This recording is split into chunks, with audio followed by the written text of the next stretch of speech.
there was also a huge moment today in the Russia-Ukraine conflict, a phone call between Donald Trump and Vladimir Putin this morning, after which the U.S. president said negotiations to end the war in Ukraine will start immediately.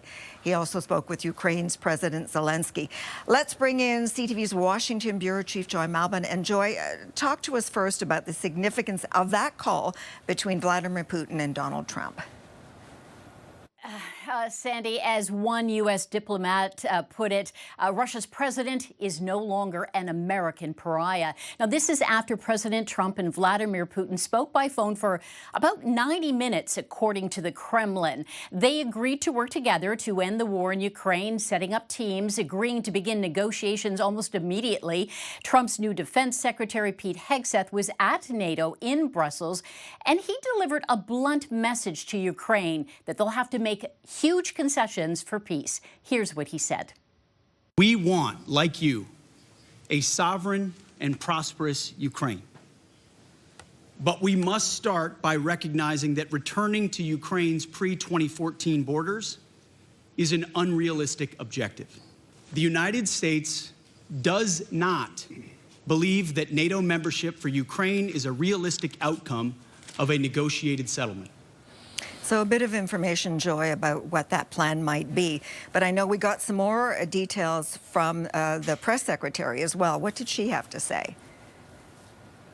Well, the White House says that Trump informed Ukraine's President Zelensky of the conversation with Putin. Some critics see this really as a blow to Ukraine, that the U.S. may have given up too much leverage. After all, Russia did invade Ukraine, and that the U.S. and the Kremlin seem to be dictating the terms of these negotiations.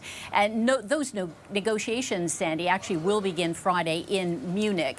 Now, the White House press secretary, she praised Trump's deal-making, and she said this about Trump's relationship with Vladimir Putin.